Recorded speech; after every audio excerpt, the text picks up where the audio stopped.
Bom dia, paz do Senhor. Hoje, dia 16 de julho de 2021, já entramos na segunda quinzena de julho, desculpe. Ao Senhor todo louvor, toda honra, toda glória. Bom dia, uma ótima sexta-feira, que o Senhor te abençoe, que o Senhor te guarde, que o Senhor derrame da sua saúde, do seu poder, da sua prosperidade, do seu sucesso, das suas vitórias, das suas realizações, porque com certeza, se estamos vivos, é porque existe uma palavra, existe uma promessa e existe toda uma constituição que o Senhor deseja e se propõe a realizar sobre a tua vida e através da tua vida e sobre a tua casa e sobre a tua família, em nome de Jesus. Bom dia, minha tia Alzira, vovó novinha, Deus abençoe aí, também o Beto, a Eliane e também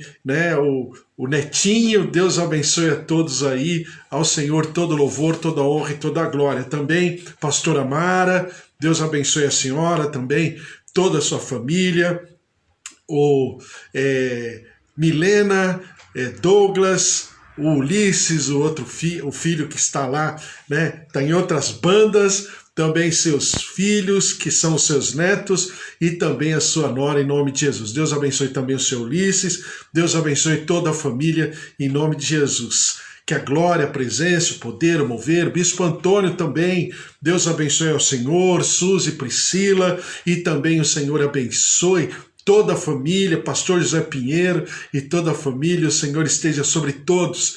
Também o Senhor abençoe a Amanda, Amanda, Fábio, Luquinha, Júlia, Rosângela Manteiga, Bruna, Renata, Vinícius, Márcia, Fabiana, o próprio Fábio. Deus abençoe a todos em nome de Jesus. O Senhor também esteja sobre a vida do João, da Roseli, da Ângela, todos os seus queridos, todas as famílias as quais eles representam, a presença, o poder, o mover do Senhor, também o Fábio, Márcia, Luiz Henrique, seu Augusto, Dona Efigênia e Gustavo, Letícia e todos, a bênção, a presença, o mover do Senhor esteja sobre cada família, cada lar, meus pais, meus tios, filhos, netos, genros, noras, todos estejam na bênção, na presença, no poder, no mover do Senhor, numa vida abundante, poderosamente estabelecida, em nome de Jesus. Também o Senhor esteja sobre a vida da Elô, do Wesley, filhos, familiares, Sueli Felintro, também toda a família, Raquel, Kátia, o Senhor esteja sobre todo mundo. Kátia, estou sempre orando pela Rafa, Deus abençoe vocês aí, Valinhos, Deus abençoe a todos, em nome de Jesus. O Senhor esteja se derramando poderosamente, abundantemente, Rosa Araújo, familiares e todos a glória, a presença, o mover, o poder do Senhor, em nome de Jesus. Minha tia Rosária também, filhos, netos, genros, nora, Deus abençoe a todos em nome de Jesus. O Senhor esteja sobre cada um, a Eva, Carlos, filhas, genros e também netinho, a presença, o poder, o mover do Senhor esteja sobre todos. Eu estou sempre orando pela Cristina, Eva e também pela Margarete, a sua colega de trabalho, Márcio, Marcel e também a Mariana, Deus abençoe. A pastora Júlia, toda a família, Magmar, João Paulo, também o Senhor abençoe.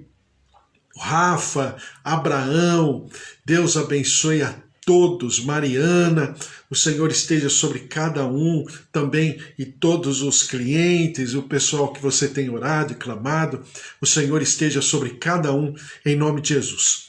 Mais uma vez, vamos ler a palavra do Senhor, estamos falando sobre escatologia, usando como base, como texto áureo, os capítulos de Mateus 21, 22, 23, 24, 25, falando sobre o sermão escatológico de Jesus, e dentro desse tema, é claro, não tem como a gente não falar da vinda do Senhor Jesus. Só que a vinda do Senhor Jesus tem vários acontecimentos que estão atrelados, ancorados na vinda do Senhor Jesus. Por exemplo, o tratamento do Senhor em relação a cada grupo, que a gente falou, grupo gentílico, grupo da Igreja de Deus e também o grupo de Israel. Eu falo grupo por uma questão didática, né? Mas é povo, é nação, é todo um reino, né? Mas eu falo grupo para que a gente tenha um entendimento, assim fique mais fácil para identificar. Porque a identificação desses grupos diz totalmente a respeito de todo o processo escatológico, né? Porque aí você não passeia pelas doutrinas sem saber o que está acontecendo, né? Então a gente sabe que o grupo da igreja, o grupo gentílico, é o grupo levantado pelo Senhor, porque o primeiro grupo desprezou a Jesus Cristo e o segundo grupo não. Então o Senhor depositou por sobre esse segundo grupo, o grupo gentílico, claro que agora remido e lavado, né, e atrelado a Jesus Cristo através da sua morte e da sua ressurreição, claro que esse grupo declara Jesus como seu Senhor e Salvador. Então o Senhor deposita por sobre esse grupo todo o propósito, porque é esse grupo que também no arrebatamento se encontrará com Jesus sobre as nuvens com poder e glória.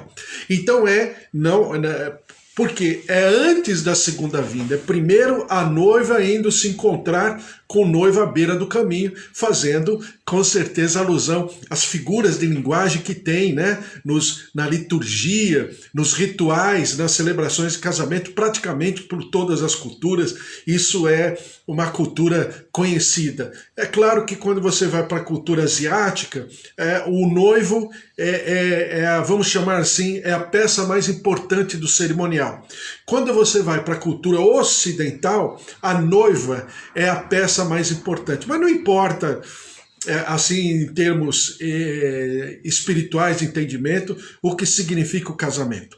Bom, dentro dessa linha de raciocínio, também fala que após essa noiva ser coroada, ser identificada, ser aferida na sua cura, na sua saúde, né, nos seus, vamos chamar assim, nos seus enxovais espirituais, ela é convidada para as bodas do Cordeiro. Tem as bodas do Cordeiro e novamente o Senhor vai voltar. Novamente que eu digo, na segunda volta, propriamente dito. Então, quando ele volta, ele já volta com o seu exército, mas também volta com essa noiva. Ele está de posse, ele está convidando a noiva a participar desse seu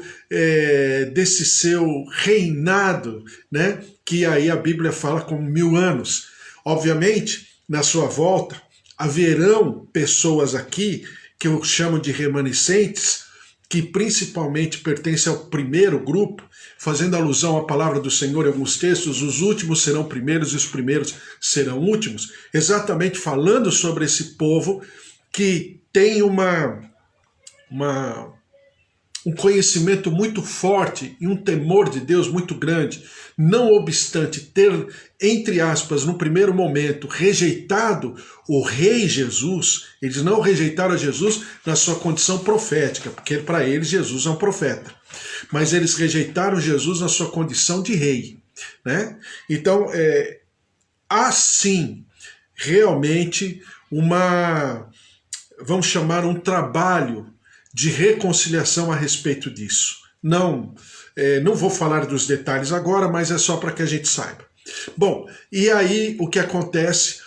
Todo esse grupo, né, agora chamado aquele que é o povo de Deus, estará reinando aqui durante esses 1000 anos. Bom, agora falando sobre o julgamento, né? E a gente terminou ontem falando sobre o estado do corpo, como que será o nosso corpo, né? Porque a gente ouve um monte de coisa. Às vezes as pessoas falando, principalmente em departamento infantil, e quando as pessoas falam a respeito, os professores eles falam assim, olha, alguns deles falam, as mesas não terão pés, porque todo mundo vai ficar levitando, né? As cadeiras não terão pé, só terá o assento.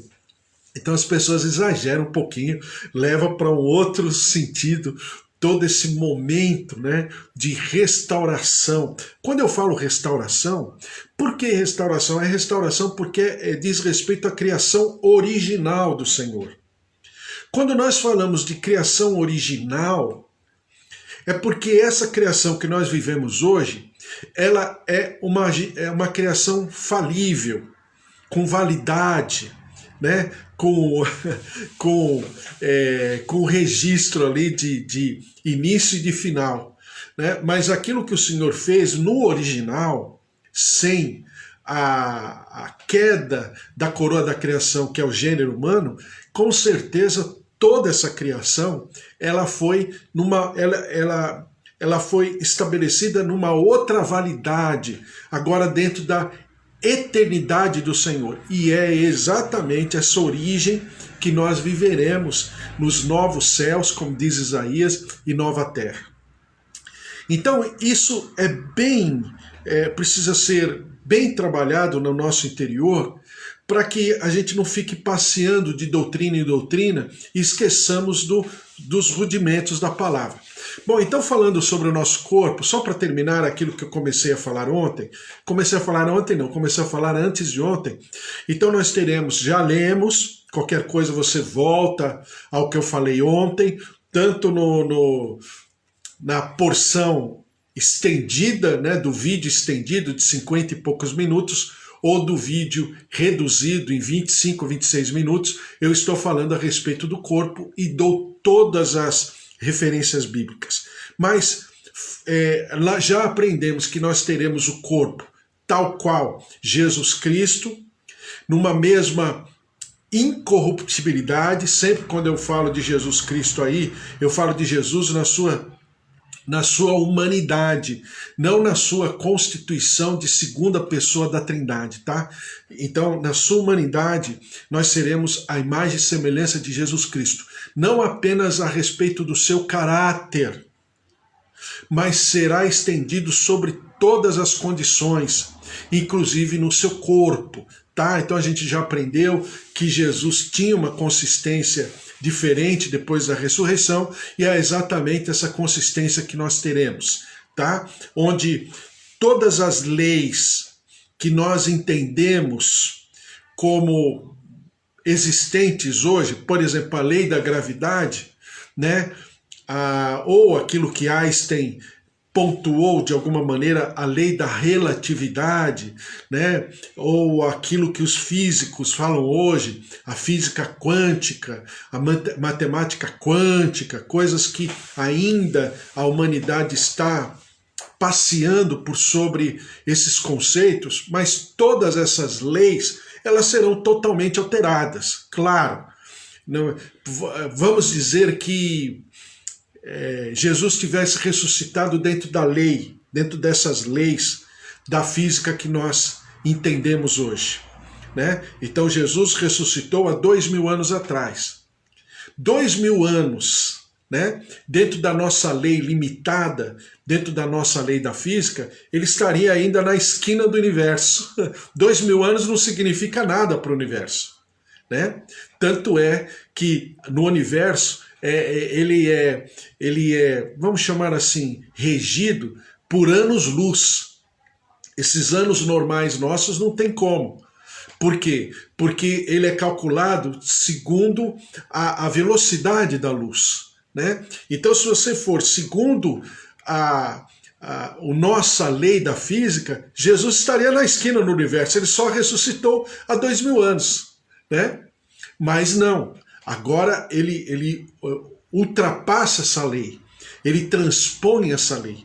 E todas as vezes que você viu milagres e sinais, prodígios e maravilhas, seja no Antigo ou no Novo Testamento, esses milagres, prodígios, sinais e maravilhas foram feitos exatamente porque as pessoas ou que viveram, ou as pessoas que foram protagonistas nesses milagres, eles viveram, como eu chamo, em estado de céu. Então Jesus, ao ressuscitar, ele estava em estado de céu. Claro que o estado dele de céu é eterno, mas ele está em estado de céu. Então, quando Noé entrou na arca e todos os animais entraram na arca com Noé, o que aconteceu? Aconteceu um estado de céu.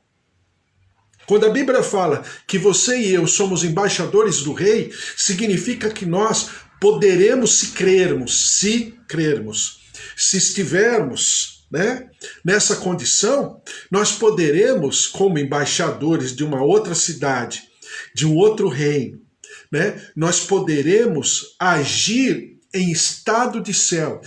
Elias, quando ele alcançou a carruagem de Acabe, e naquela época as bigas, né, aquelas carruagens de guerra, tinha 6, 8 cavalos. Haja vista quando você lê ou assiste, né, por exemplo, o filme Ben-Hur, né, com Kirk Douglas lá no passado, e agora o filme Ben-Hur foi reeditado, né? Agora tem um filme mais novo chamado Ben-Hur. Você vai perceber que os cavalos ali, a biga, tinha 6 ou 8 cavalos. Então Acabe estava na sua, vamos chamar, no seu carro de guerra. E a Bíblia diz que Elias foi andando ao lado da carruagem de Acabe, mas ele estava do lado de fora. Ou seja, ele estava correndo muito além de uma capacidade humana, principalmente para aquela época, né? Talvez Usain Bolt poderia correr mais pouquinhos segundos, não muito tempo. E a Bíblia fala que Elias fica conversando com Acabe.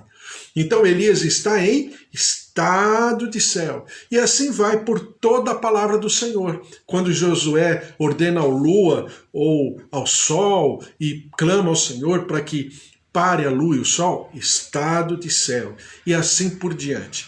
Então, esse estado de céu agora não será mais estado de céu, será uma realidade constante, permanente e eterna. Certo? Então vamos dar continuidade. O que acontecerá com o nosso corpo na ressurreição ou a partir ou através da ressurreição? Nós seremos também e teremos o nosso corpo glorificado. Em 1 Coríntios capítulo 15, versículo 48 diz assim: como foi o primeiro homem, o terreno, tais são também os demais homens terrenos. E como é o homem celestial, tais também os celestiais. Então nós seremos celestiais. Assim como trouxemos a imagem do que é terreno, devemos trazer também a imagem do celestial. Eu já falei isso ontem, estou só repetindo. Então não é apenas uma reprodução de caráter de Cristo, mas também a semelhança física de Jesus Cristo, segundo a origem. Lembra que eu falo sempre para você? Qualquer dúvida, você volta a Gênesis. E o que a Trindade falou? Façamos ou formemos ao homem a nossa imagem e semelhança.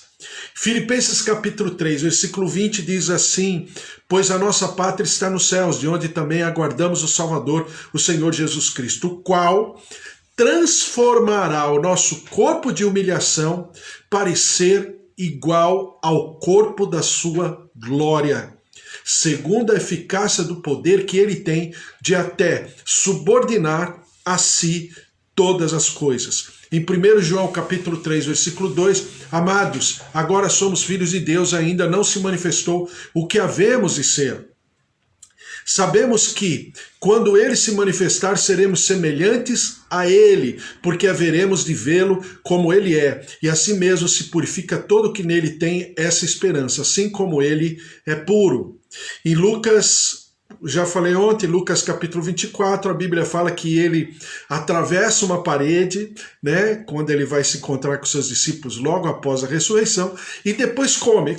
Aí você vai falar, como que ele atravessa a parede e depois ele come? Né? Então ele mostra as suas mãos, as pessoas pegam na mão, vê que ele tem consistência física, ele não é um espírito, um Gasparzinho, não, ele tem corpo, né? Só que ele atravessa as paredes. A Bíblia fala que as portas estavam fechadas e ele surge ali no meio dos discípulos.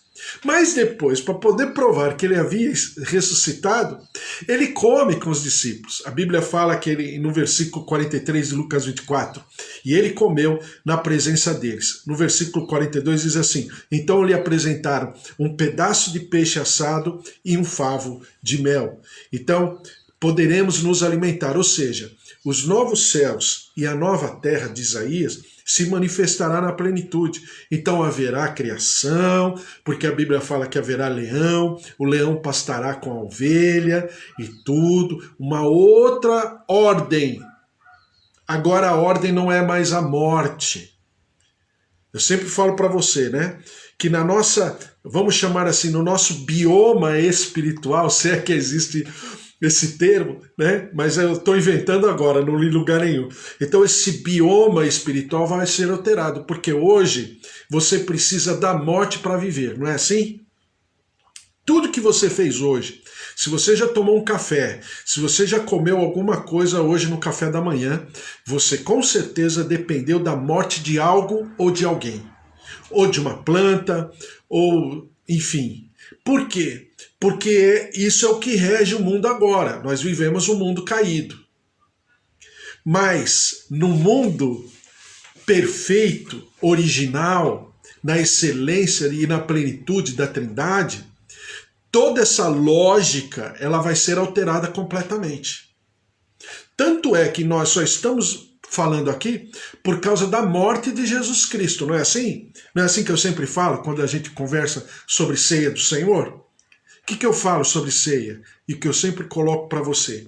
É que nós, quando fazemos qualquer reunião, essa nossa reuniãozinha aqui, como eu sempre chamo da nossa sinagoga aqui, da nossa congregação virtual, da nossa igreja sem paredes. Então o que eu falo para você? Que de maneira espiritual é como se nós estivéssemos fazendo uma reunião de corpo presente. Que corpo é esse? O corpo de Jesus Cristo. Porque é na sua morte que nós somos reconciliados, né, exatamente com a saúde, uma saúde espiritual. E também, por que não dizer, uma saúde emocional, uma saúde espiritual e até mesmo a saúde física. Então, simbolicamente falando, é como se nós estivéssemos comendo o pão e bebendo do cálice. Não estamos fazendo isso agora de maneira real, não. Mas simbolicamente falando, é como se estivéssemos fazendo. Por quê? Porque a Bíblia fala que toda reunião que fizermos, devemos fazer no nome dele. Sobre, a partir e através da sua morte. Tá? E em Hebreus capítulo 11, versículo 33, diz assim: os quais por meio da fé subjugaram reinos, praticaram a justiça, obtiveram promessas, fecharam a boca de leões, extinguiram a violência do fogo, escaparam ao fio da espada, da fraqueza tiraram força, fizeram-se poderosos em guerra, puseram em fuga exércitos de estrangeiros. A gente está falando, claro, da galeria dos homens de fé. Hebreus capítulo 11, eu só peguei uma partezinha do texto. Versículo 35 diz assim: mulheres receberam pela ressurreição seus mortos. Alguns foram torturados, não aceitando o seu resgate, para obterem superior ressurreição. Então nós entendemos que, agora que vem, porque a gente já vai passar para o julgamento eterno, né? Ou o último julgamento, ou o juízo final. Então, não apenas nós ressuscitaremos na primeira ressurreição, como também seremos aferidos e seremos pontuados pelo Senhor Jesus pelo que fizemos ou pelo que deixamos de fazer. Não é o julgamento dos ímpios, é o julgamento daqueles que ressuscitarão na primeira ressurreição. É aquilo que a Bíblia chama de galardão. Então, a gente já está entrando no outro tema, que é o juízo final. Aqueles é juízo final para a morte, tudo bem. Tanto é que em Mateus 25 você vai perceber que Jesus fala a respeito desse julgamento, nós já fomos julgados pela própria palavra. Então não é o julgamento, vamos chamar assim, para a morte eterna. Agora não, é apenas uma aferição por aquilo que dissemos ou por aquilo que fizemos, ou por aquilo que deixamos de falar ou por aquilo que deixamos de fazer, tá certo? Diz assim no versículo 36. Outros, por sua vez, passaram pela prova de escárnios, açoites, sim, até algemas e prisões. Foram apedrejados, provados, cerrados pelo meio, mortos a fio de espada, andaram peregrinos, vestidos de peles de ovelhas e de cabras, necessitados, afligidos, maltratados. Eu gosto muito dessa frase. Homens dos quais o mundo não era digno. Bom, falando ainda da ressurreição, e a palavra do Senhor, eu só vou citar, que a gente já vai entrar no outro tema, Mateus capítulo 10, versículo 25. Não temais os que matam o corpo. Mateus capítulo 10, versículo 28. Não temais os que matam o corpo e não podem matar a alma. Temei antes aquele que pode fazer perecer no inferno tanto a alma como o corpo. Ou seja, o Senhor Jesus aqui está falando do juízo final.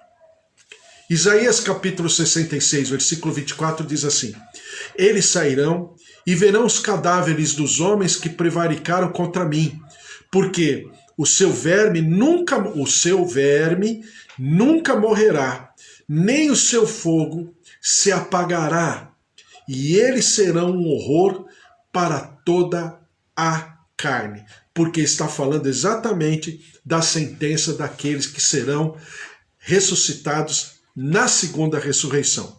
Marcos capítulo 9, versículo 43 diz assim: Se a tua mão te faz tropeçar, corta. É Jesus falando. Pois é melhor entrares maneta na vida do que tendo as duas mãos, ires para o inferno, para o fogo inextinguível, onde não lhe morre o verme, nem o fogo se apaga. E se teu pé te faz tropeçar, corta-o. É melhor entrares na vida aleijado do que tendo os dois pés seres lançado no inferno, onde não lhes morre o verme, nem o fogo se apaga. Agora o versículo 47. E, se um dos teus olhos te faz tropeçar, arranca-o. É melhor entrares no reino de Deus com um só dos teus olhos, do que tendo os dois seres lançado no inferno. E o versículo 48 fala exatamente sobre essa questão do julgamento final para os ímpios, onde não lhes morre o verme, nem o fogo se apaga. Então haverá sim uma aferição dos dois grupos, aqueles que ressuscitarão na primeira ressurreição e aqueles que ressuscitarão na segunda ressurreição. Os que ressuscitarão na primeira ressurreição será aferida as suas obras, suas palavras, seus atos para galardão, para, como a Bíblia fala, a gente vai ler daqui a pouco, para recompensa. Os outros é para realmente o juízo eterno, o juízo final. Voltando ao texto que nós começamos a ler quando falamos sobre ressurreição, Hebreus capítulo 6, versículo 1 diz assim: Por isso, pondo de parte os princípios elementares da doutrina de Cristo, princípios elementares da doutrina de Cristo. Nós somos uma igreja, hoje, praticamente na sua totalidade, que falta um conhecimento básico da palavra de Deus. E por faltar conhecimento básico, existe sofrimento. Porque a própria palavra diz: o meu povo sofre porque lhe falta o conhecimento. E Jesus diz: errais porque não conheceis as Escrituras e nem o seu poder. Tá certo? Então é exatamente isso. Coisas básicas que estão escritas na palavra. Deus não quer que nós conheçamos além daquilo que está escrito. Por quê? Porque fica de fácil interpretação. Né? É claro, a gente tem que parar, tem que pensar, tem que meditar. Não é isso. Mas não é algo. E as pessoas têm coisas na Bíblia que parece um enigma, que a pessoa tem até medo de falar. Tem até medo. E aí vai para um congresso, vai para não sei o que lá, tem gente que paga os tufos, né? Congressos, assim. E tem gente que só anda de congresso em congresso. A vida da pessoa é congresso. Ouvir falar de um pastor é tudo saudável e importante, desde que não seja uma desculpa, né? desde que não seja isso, uma fuga. Porque desculpa é desculpa, fuga é fuga, e edificação é edificação. Então aí as pessoas falam o que querem, dizem e criam doutrinas em cima de revelações e de coisas que nem sempre está completamente estabelecida na palavra, e a gente começa a andar por ventre de doutrinas, como diz Paulo.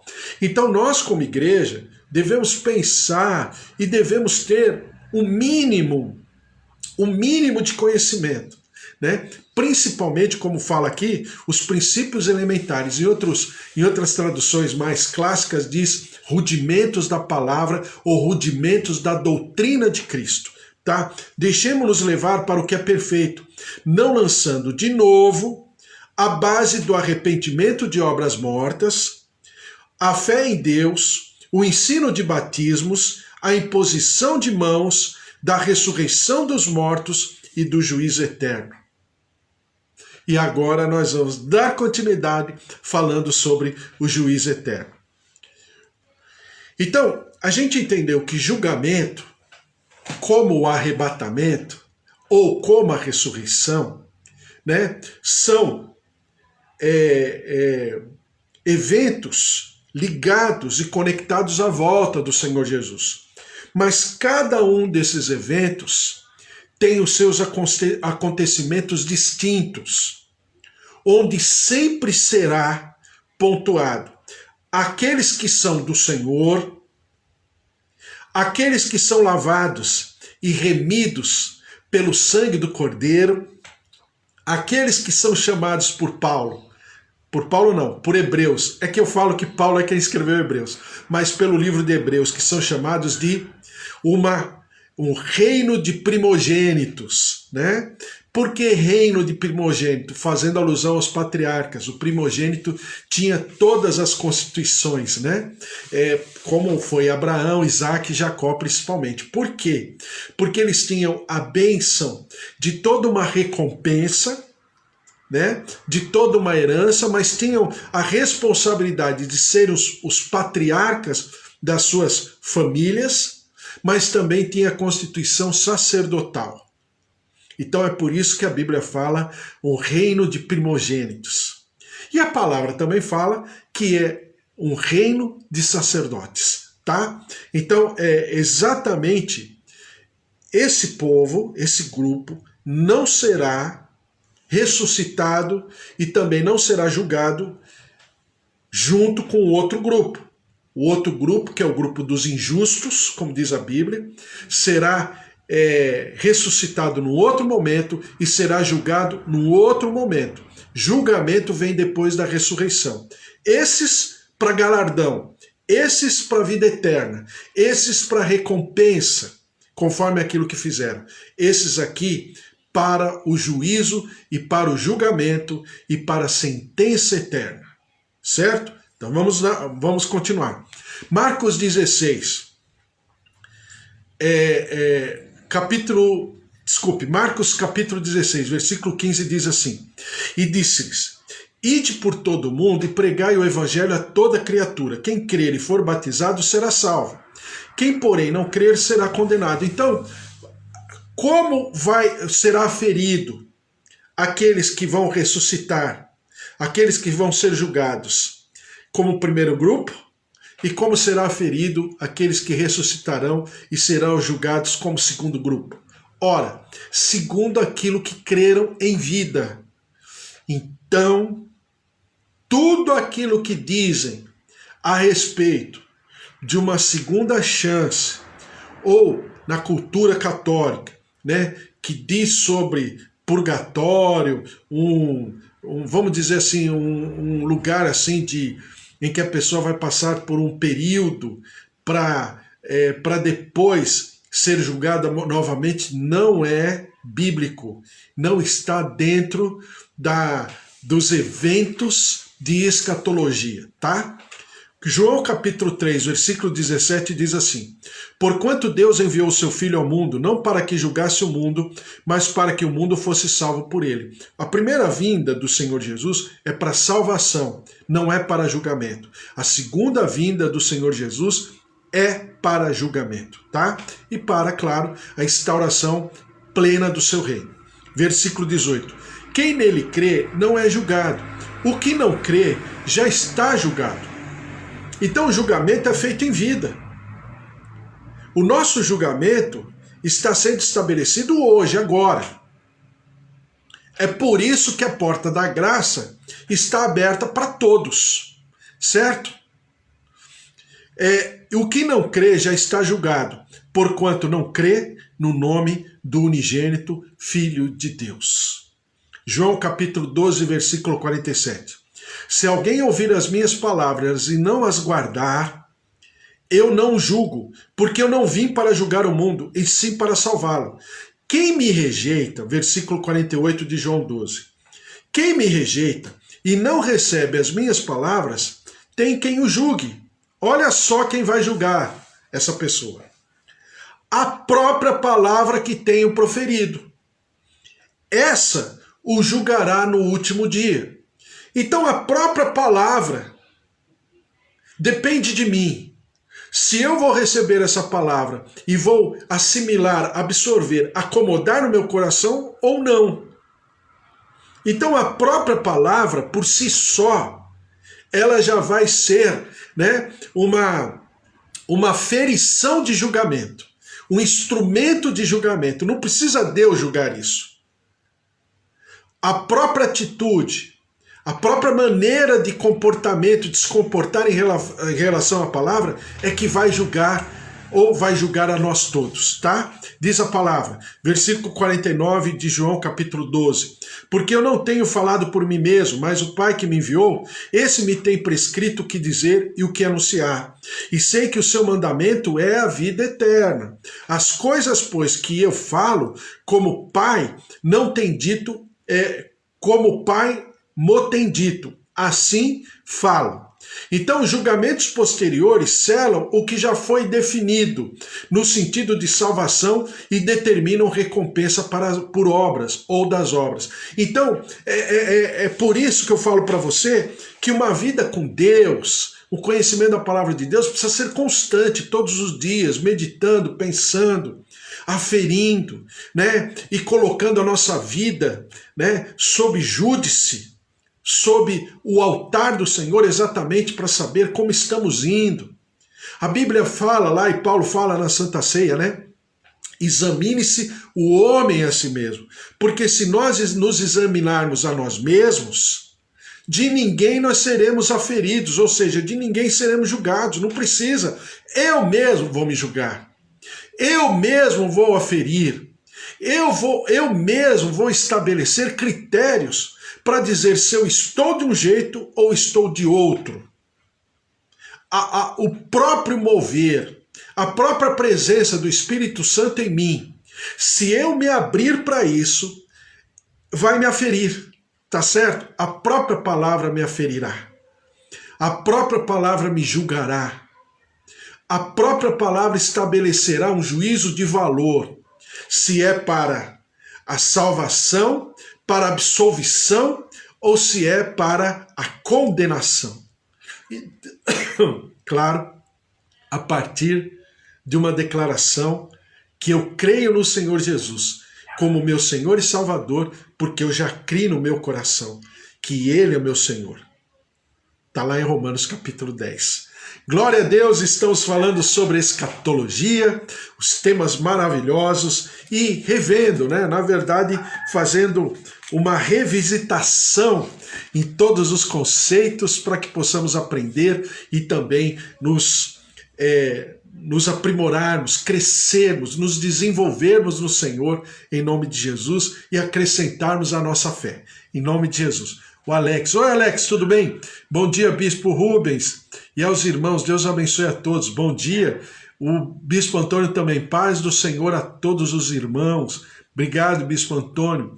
Bom dia, paz do Senhor. Roseli, Roseli, Deus abençoe, viu? Deus abençoe a tua família bendita. Deus abençoe a todos ali, a Meirinha, né? Também o Leandro e todos os seus queridos, seus netos, filhos, em nome de Jesus. Deus abençoe a todos. Vamos orar, colocar tudo isso diante do Senhor. O Senhor é uma grande é maravilhoso servir ao Senhor, porque Ele está dando todas as condições. Isso tudo que nós estamos vivendo aqui vem da parte do Senhor. Então ao Senhor todo louvor, toda honra e toda glória em nome de Jesus. Vamos orar? Senhor nosso Deus, nosso Pai, nós colocamos diante do Teu altar tudo aquilo que já falamos, tudo aquilo que nós lemos, pensamos, meditamos.